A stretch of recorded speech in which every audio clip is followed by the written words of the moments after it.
Hi అండి, అందరికీ నమస్తే. మై డియర్ మాన్షర్ పార్ట్ 41. మొదటిసారి తనకంటూ జీవితంలో ఒకరు ఉన్నారు.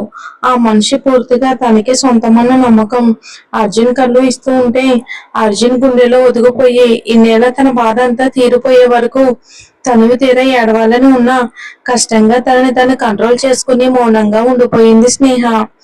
మౌనంగా ఉన్న స్నేహ కళ్ళల్లో నీళ్లు గమనించిన అర్జున్ అభిమానంగా ఆమె కళ్ళు తుడిచి ఆమె మొహాన్ని తన దోసిట్లోకి తీసుకుని, నా మీద నీకు ఫుల్ రైట్ ఇచ్చాను కదా, ఇక నుండి నువ్వు ఎలా చెప్తే అలా వింటాను. కాబట్టి నువ్వు ఇలా జరిగిపోయిన వాటి గురించి ఆలోచిస్తూ నువ్వు బాధ పెట్టుకోకు. నీ బాధను చూసి నేను బాధపడేలా చెయ్యొద్దు స్నేహ. నాకు నీ సంతోషమే ముఖ్యం. నీ సంతోషం కోసం ఏదైనా చేస్తాను అని స్థిరంగా చెప్పిన అర్జున్ మాటలకి ఈసారి కన్నీళ్లతో పాటు చిరునవ్వు కూడా వచ్చింది స్నేహ మొహంలో. ఆమె పెదాల మీద చిరునవ్వు చూసిన అర్జున్ మనసు కాస్త తేలిక పడడంతో పక్కనే పెట్టిన జ్యూస్ గ్లాసు స్నేహ చేతికిచ్చి ఆమె వేసుకోవాల్సిన టాబ్లెట్లు ఇచ్చి ఆమె వేసుకున్నాక ఆమెను వాష్రూమ్ వరకు తీసుకుని వెళ్లి వదిలిపెట్టి వచ్చాడు.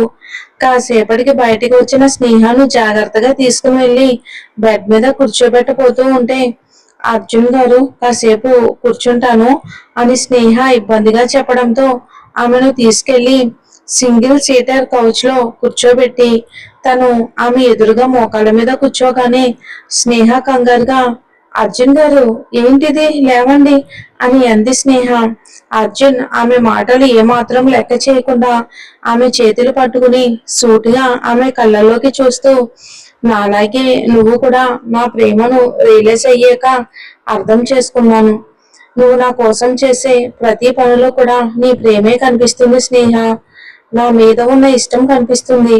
నేను ఇంకా పూర్తిగా ఓపెన్ కాలేదు, కానీ నా మనసులో ఏముందో ఇప్పటికీ నీకు ఒక క్లారిటీ అయితే వచ్చుంటుంది కదా అని అనగానే స్నేహ అవును అన్నట్టు తల ఆడించడంతో, మరి ఇంకేంటి స్నేహ, ఇంకా ఎందుకు నాతో ఏం చెప్పాలి అన్నా, ఎందుకని ఇంత ఇబ్బంది పడుతున్నావు అని అడగగానే స్నేహ మౌనంగా తలదించుకుంటుంది. దాంతో అర్జున్ చొరవగా ఆమె గడ్డం కింద చేయి పెట్టి కాస్త ఆమె తల ఎత్తి ఆమె కళ్ళలోకి చూస్తూ, ఇక నుండి నువ్వు నాకు భయపడితే నేను అస్సలు ఊరుకోను స్నేహ. అది నువ్వు నా నుండి వార్నింగ్ అనుకున్నా నాకేమీ ప్రాబ్లం లేదు. నా దగ్గర నువ్వు ఫ్రీగా ఉండడమే నాకు ముఖ్యం. ఇక నుండి నాతో ఏం మాట్లాడాలి అనుకున్నా ఫ్రీగా మాట్లాడమే కాదు, నన్ను ఆర్డర్ చేసే రైట్ కూడా నీకుంది స్నేహ. నా విషయంలో నీ మనసు ఏం ఫీల్ అయితే అదే చెయ్యి. నీకు నేను ఏ విధంగానూ అడ్డు చెప్పను, అర్థమైందా అని అనగానే స్నేహ అప్పటి వరకు అర్జున్ ఏమనుకుంటాడో అని తనని తను కంట్రోల్ చేసుకుంది. కానీ ఇక అర్జున్ అలా అనేసరికి తనకి తెలియకుండానే తన ముందున్న అర్జున్ని హక్ చేసుకుని తన ఫీలింగ్ ని అర్జున్ కి ఎలా చెప్పాలో తెలియక కన్నీళ్లు పెట్టుకోవటం మొదలుపెట్టింది. స్నేహ సడన్ గా అలా హక్ చేసుకునేసరికి అర్జున్ మైండ్ ఫ్రీజ్ అయితే హార్ట్ బీట్ పెరిగిపోయింది. ఆ ఫీలింగ్ ఏదో తెలియని కొత్త అనుభూతిని ఇస్తూ ఉంటే మౌనంగా ఆస్వాదిస్తూ ఉన్న అర్జున్ కి తన భుజం మీద స్నేహ కన్నీళ్ల స్పర్శ తెలియడంతో వెంటనే తేరుకుని కంగారుగా స్నేహకు దూరం జరిగి, ఇప్పుడు ఏమైందిరా, ఎందుకు ఏడుస్తున్నావు అని అడిగాడు ప్రేమగా ఆమె చెంప నిమురుతూ.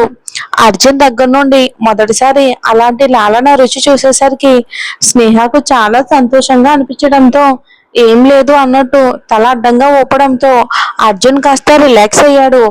ఇంతలో అర్జున్లకు 5 నెలల కడుపుతో కాస్త ఆవేశపడుతూ పొత్తు కడుపును ఒడిసి పట్టుకుని వాళ్ళ వైపే చూస్తున్న మీరా కనిపించేసరికి అర్జున్ లేచి నిలబడితే స్నేహ కంగారుగా, వదినా నువ్వెందుకు వచ్చావు పైకి, అయినా అన్నయ్య ఎక్కడ, నిన్నెలా రానిచ్చారు అని కంగారు పడుతూ ఉంటే ఇంతలో ఈ ఇద్దరు ఊహించని విధంగా అర్జున్ వెళ్ళి మీరాకి చెయ్యి అందించేసరికి స్నేహ ముందుగా షాక్ అయిన అర్జున్ మార్పులో ఇది 2వ అడుగుగా భావించగానే చాలా సంతోషంగా అనిపించింది.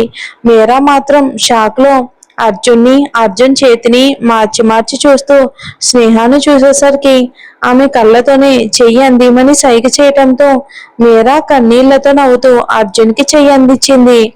నిజానికి మీరాకి అర్జున్ అంటే చాలా అభిమానం. ఒక్కొక్కరి విషయంలో ఎదుటి మనిషిని చూడగానే వాళ్ళతో ఏదో తెలియని బంధం ఉన్నట్టుగా అనిపిస్తుంది. మన మనసు అలా ఫీల్ అవుతుంది. మీరా మనసు కూడా అర్జున్ని చూడగానే తోడబుట్టిన అన్నలాగే భావించింది.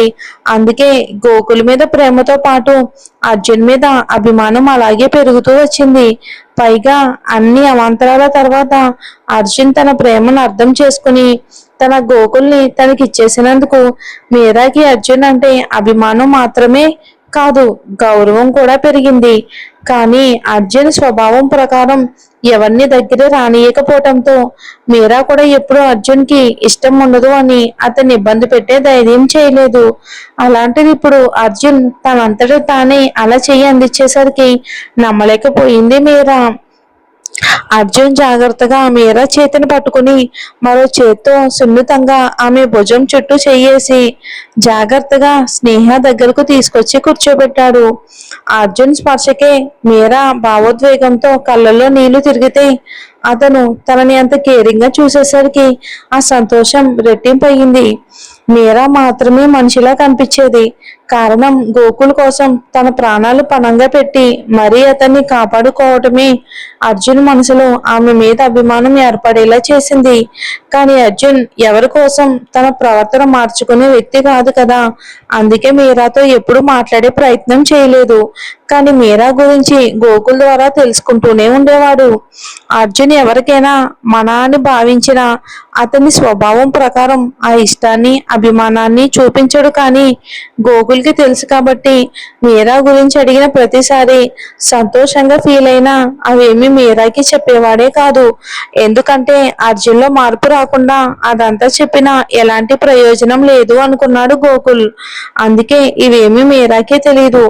మీరా కూర్చోగానే ఆమె చేతికి వాటర్ అందించి స్నేహకు దగ్గరలో కూర్చున్నాడు అర్జున్.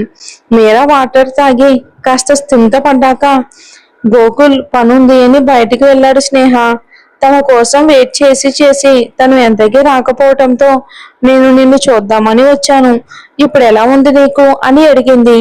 అలా వాళ్ళిద్దరూ మాటల్లో ఉండటంతో అర్జున్ తన మొబైల్ చూసుకుంటూ ఉండిపోయాడు. ఇంతలో గోకుల్ కూడా వీళ్ళతో కలవడంతో వీళ్ళు సరదా కబుర్లలో ఒక చెవి వేశాడు. కానీ తను మాత్రం మాటలు కలపలేదు. ఇంతలో అర్జున్ని డిస్టర్బ్ చేస్తూ తన చేతిలో మొబైల్ రింగ్ అవడంతో స్క్రీన్ మీద లోకేష్ పేరు చూడగానే మొదటిసారి అర్జున్ ఆయన విషయంలో తనకి తెలియకుండానే అసహనంగా ఫీల్ అవుతూ వీళ్ళకి కాస్త దూరం వెళ్ళి కాల్ లిఫ్ట్ చేసి కాల్లో చెప్పండి అంకుల్, ఏం చేస్తున్నావు అర్జున్? లోకేష్ వంకరగా నవ్వుకుంటూ నిన్నొకసారి కలవాలి అర్జున్. అర్జున్ నిర్మోహమాటంగా సారీ అంకుల్, ఇప్పట్లో మిమ్మల్ని కలవడం కుదరదు. స్నేహకు చిన్న యాక్సిడెంట్ అయింది, నేను తన దగ్గరే ఉన్నాను, తనని వదిలి రావటం కుదరదు. అసలు అర్జున్ అంత నిర్మోహమటమైన మాటకు అది కూడా స్నేహ గురించి తన దగ్గర అలా మాట్లాడతాడు అని ఊహించని లోకేష్ గారికి హై వోల్టేజ్ కరెంట్ షాక్ కొట్టినట్టు అనిపిస్తూ ఉంటే ఎలా రియాక్ట్ అవ్వాలో తెలియక ఏం మాట్లాడాలో అర్థం కాక ఆయన మౌనంగా ఉండిపోవటంతో ఏమైనా చెప్పాలా అంకుల్ అని అడిగాడు అర్జున్. అర్జున్ అలా అడిగేసరికి ఇదే మంచి టైం అని భావించి ఏం మాట అంటే అర్జున్ మనసు చేదు జ్ఞాపకాలకు నెమరు వేసుకుంటుందో ఆయనకు తెలుసు కాబట్టి ఏం లేదు అర్జున్, మీ జీవితం మీ అంటూ ఇంకేదో చెప్పబోయేసరికి అర్జున్కి అప్పటికే ఆయన ఏం చెప్పబోతున్నారో అర్థం కావటంతో తన సహనాన్ని కోల్పోయాడు. కోపం కట్టలు తెంచుకోవటంతో వెంటనే కాల్ కట్ చేసి మొబైల్ని బెడ్ మీదకు విసిరేశాడు. అటువైపున్న లోకేష్ గారికి విషయం అర్థమై రాక్షసంగా నవ్వుకుంటూ ఏంటి అర్జున్, నేను బ్రతుకుండగా నువ్వు సంతోషంగా ఉండగలను అని ఎలా అనుకుంటున్నావు? అది నేను జరగనిస్తానా అని గట్టిగా నవ్వుతూ అక్కడ అర్జున్ రియాక్షన్ ఎలా ఉండబోతుందో అని ఊహించుకుంటూ ఉన్నాడు. ఇక్కడ అర్జున్ కోపంగా తన మొబైల్ అలా విసిరేసేసరికి అప్పటికే అర్జున్ ప్రవర్తనకి కాస్త భయపడుతూనే ఆ అర్జున్ గారు అని పిలిచింది చాలా లో గొంతుతో, చిన్నగా వణుకుతూ స్నేహ. అసలు లోకేష్ గారు అనబోయిన ఆ మాట ఏంటి? ఇప్పుడు అర్జున్ మళ్ళీ ఎలా రియాక్ట్ అవుతాడు చూడాలి. అలాంటి వాళ్ళకి మనం ఇంకా వాళ్ళ కళ్ళెదుటే ఆనందంగా సంతోషంగా తిరిగితే వాళ్ళకి అదే పెద్ద దెబ్బ నా దృష్టిలో అయితే. మరి ఏమంటారు?